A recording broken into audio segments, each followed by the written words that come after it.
안녕하십니까. 13강과 14강은 문제풀이, 중간점검 문제풀이를 들어갈 건데 왜 중간점검으로 문제풀이를 해야 되나요?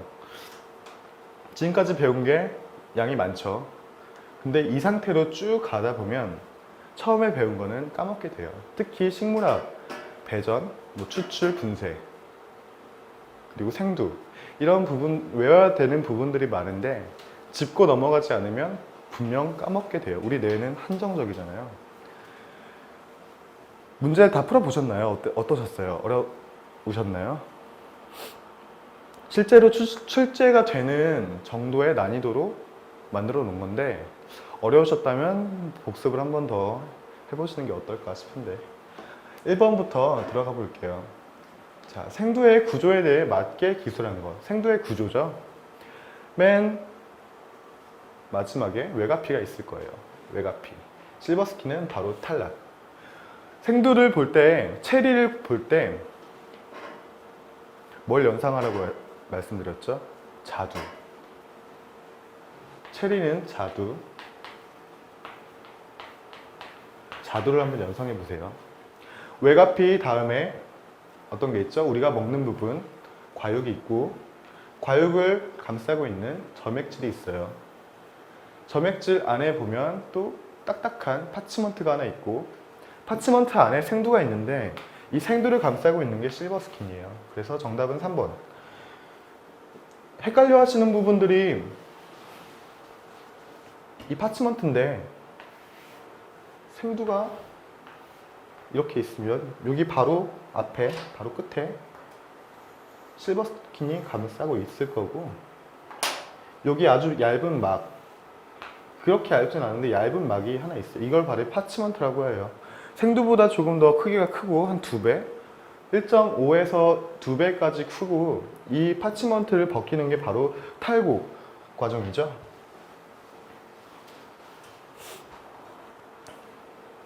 아라비카와 로부스타의 비교 중 틀린 거. 이거 틀리시면 안 되는데.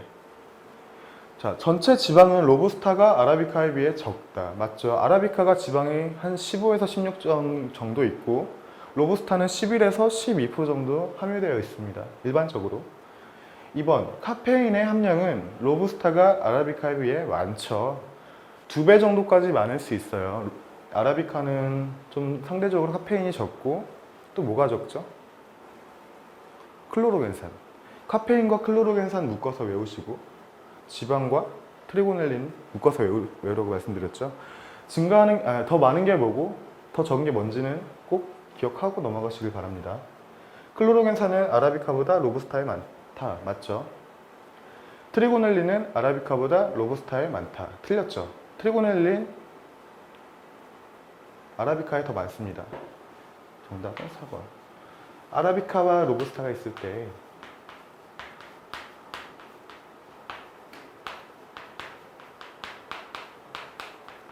카페인과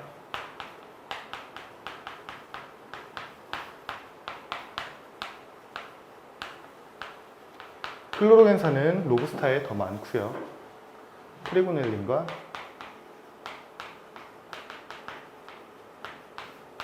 지방은 아라비카에 더 많습니다. 틀리신 분들은 이거 적으세요.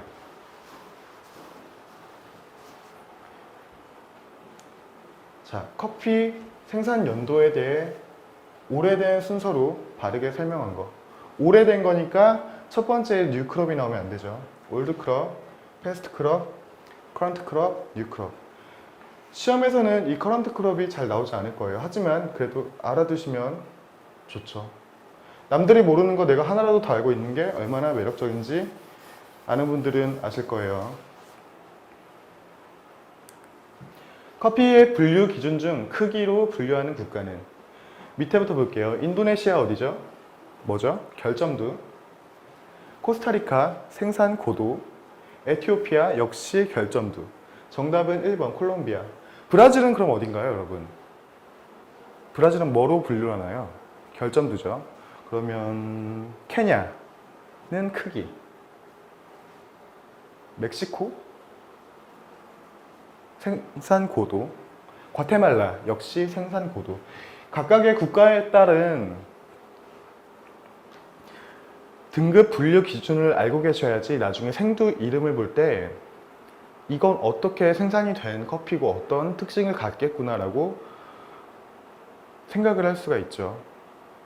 그래서 국가별로 분류 기준은 반드시 꼭 외우고 가시길 바랍니다. 자, 생두 문제인데 코스타리카 따라주 SHB 허니 프로세스라는 생두 명칭에서 알 수 없는 항목 한번 볼까요? 코스타리카 국가죠. 따라주 지방 지역 SHB Strictly Hard Bean 등급 허니 프로세스 가공 방식. 자, 여기서 알 수 없는 항목이라고 했으니까 한번 볼게요. 1번 코스타리카 따라주 지방에서 재배되었다. 맞죠? 매우 높은 고도에서 재배되었다. SHB니까 맞죠? 3번 습식 가공 방식으로 제공되었다. 습식 가공 방식? 아니죠. 허니 프로세스랑 습식이랑 워시드랑은 엄연히 다른 거예요. 그래서 3번이 정답인데 4번 한번 볼까요? 4번도 알 수 없지 않을까요? 알 수 없잖아요. 이거 어떻게 알아요? 이게 로부스타인지 아라비카인지. 그래서 국가별로 특징이 있는데 그 특징에 대해서 제가 정리를 해드렸어요. 이걸 안 보신 분들은 정답을 3번, 4번 이렇게 헷갈리다가 둘 중에 하나 찍으셨겠죠. 코스타리카는 법적으로 로부스타가 재배가 금지되어 있는 국가예요. 정부에서 너네 로부스타 생산하면 안 된다. 위법이다. 그래서 로부스타가 절대 생산이 될 수 없는 국가 중에 하나입니다. 정답은 그래서 3번이에요. 4번 헷갈리시는 분들은 한번 생두의 생산국 부분을 한번 더 보시고 체크하고 넘어가시기 바랍니다. 자, 다음에서 설명하고 있는 커피 생산국은 1번, 첫 번째, 세계 최대 커피 생산국 어디죠? 브라질이죠. 근데 여기서 만약에 세계 최대 아라비카 생산국이라고 하면 콜롬비아가 나오게 됩니다. 아라비카와 로부스타 모두 생산하죠. 브라질 로부스타 중에 유명한 거 코닐론 있죠. 결점도 크기, 맛 등의 여러 가지 분류 기준이 있어요. 대체로는 결점도로 분류하는데 크기나 맛으로도 분류를 할 수 있습니다. 워낙 땅덩어리도 크고 생산되는 커피의 양도 어마어마하기 때문에 다양한 분류 방법이 있습니다. 정답은 2번 브라질. 다음 중 스페셜티 커피가 될 수 있는 조건이에요. 스페셜티 커피의 첫 번째 조건이 뭐죠? 퀘이커가 없어야 되는 거죠.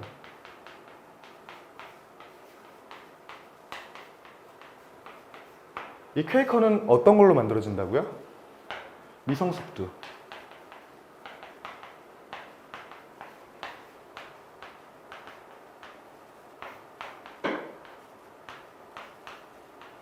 얘가 퀘이커를 만들어내고 퀘이커가 없어야 되고 각각의 향미, 특성에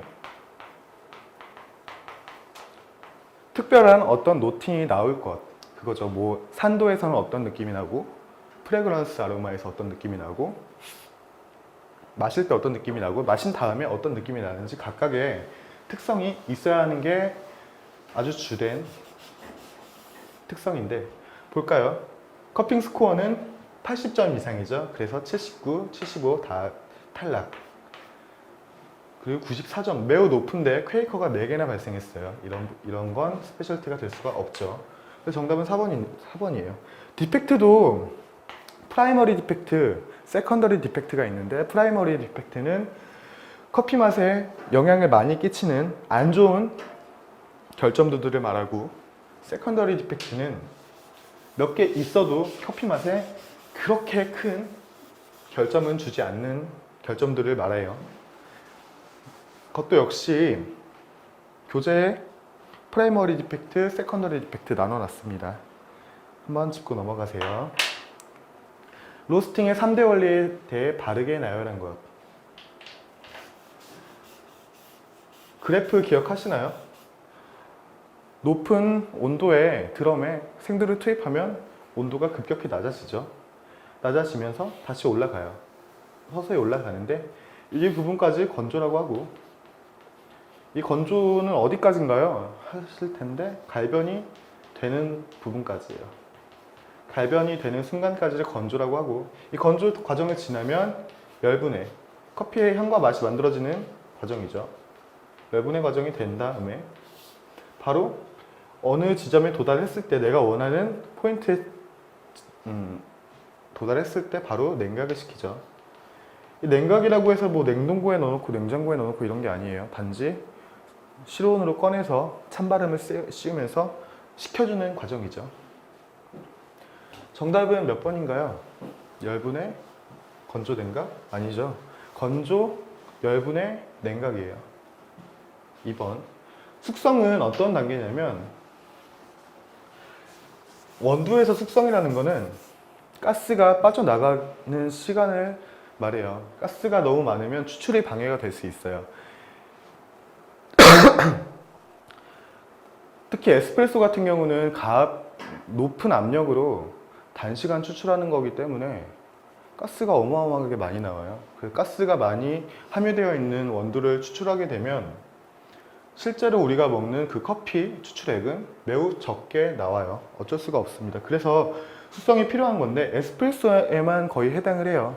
핸드드립이나 우리가 흔히 먹는 우리가 좀 싱글 오리진 이렇게 먹는 커피들은 숙성 단계가 굳이 필요하지 않습니다. 어제 볶은 커피 오늘 마셔도 괜찮아요.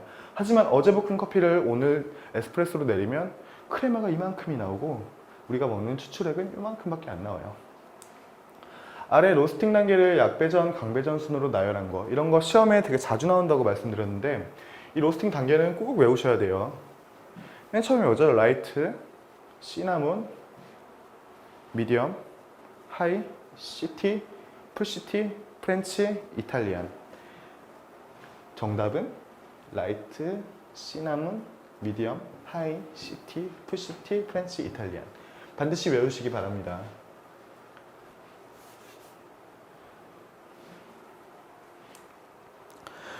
로스팅 과정 중 1차 크랙에 대한 설명 중 바른 거.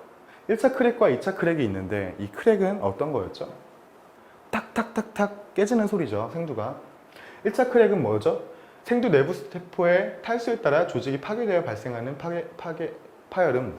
이건가요? 이것도 뭔가 그럴싸해요. 하지만 이건 2차 크랙. 따지고 보면 2차 크랙이에요.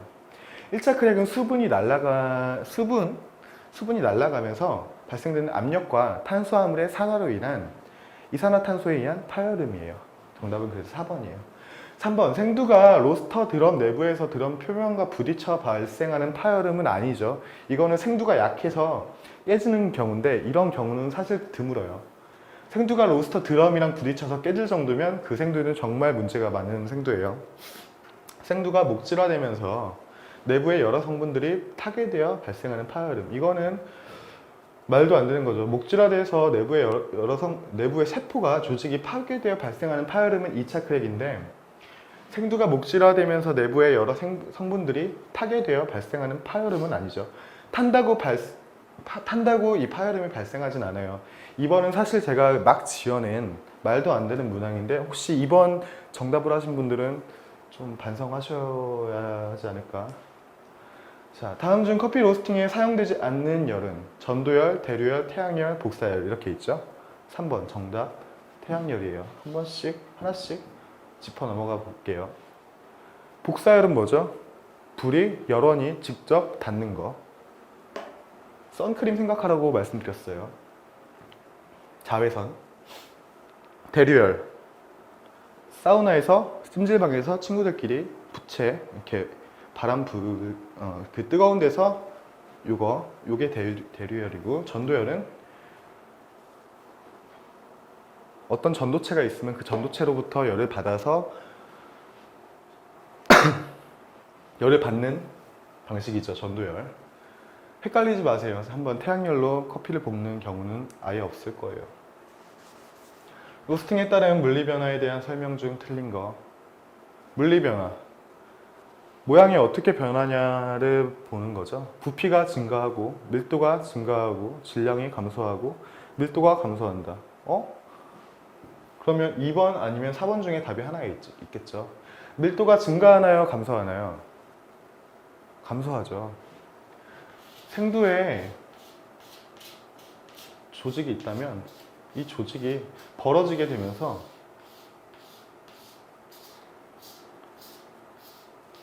밀도가 감소하죠. 이 구간이 커진다고 밀도가 증가한다라고 보시면 안 돼요. 밀도는 감소하는 거예요.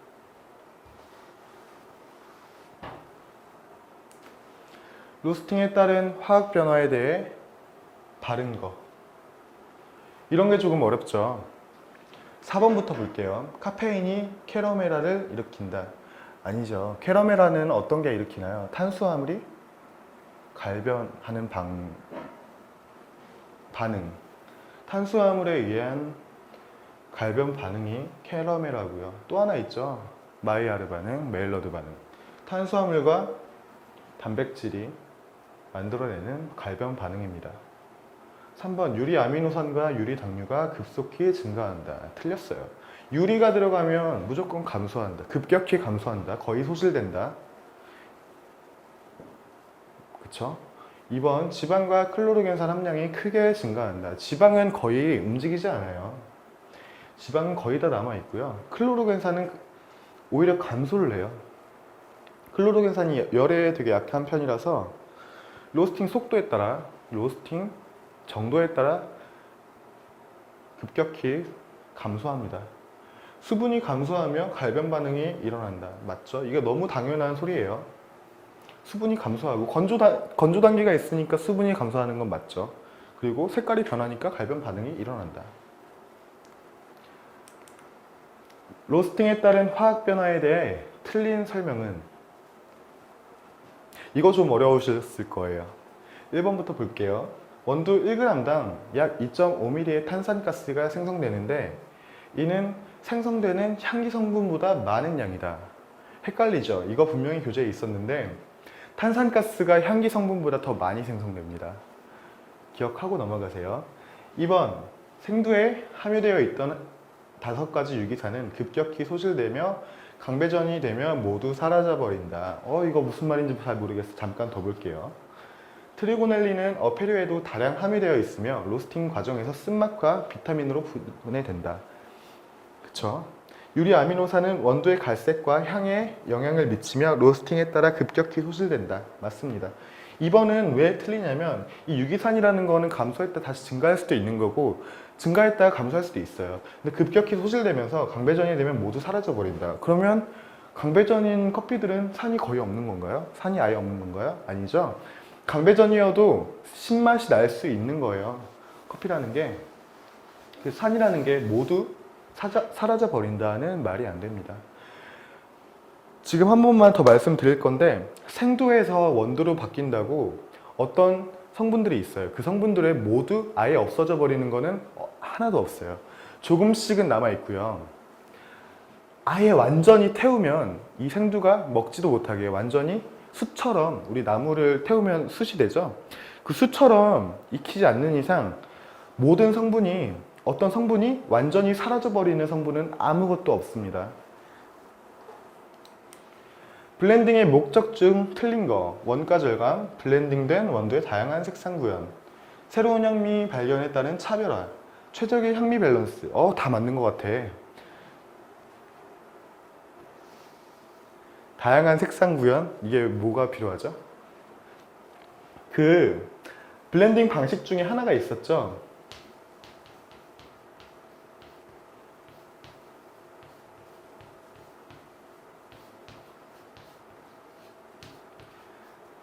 블렌딩 애프터 로스팅, 블렌딩 비포 로스팅 이렇게 있었는데 색깔이 불균일할 수 있는 건 있었어요.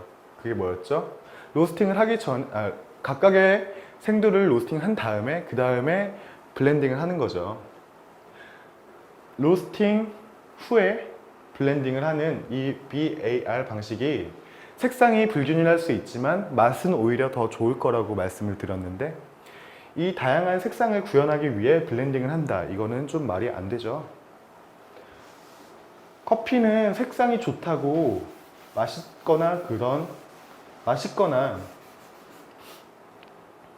또 보기 좋은 게 먹기도 좋다고 그게 적용되지 않는 유일한 곡물이에요.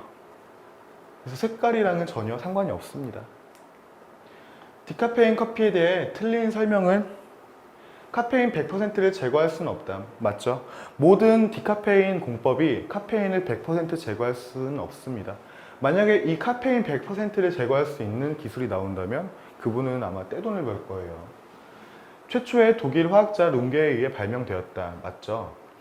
독일 화학자 룽게가 발명을 하고 상업적인 구조의 장비를 발명한 거는 로셀리우스.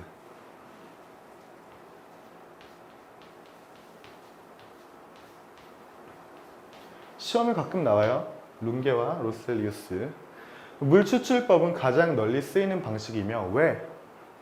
별로 장비도 필요 없고 쉽고 순도가 높으니까.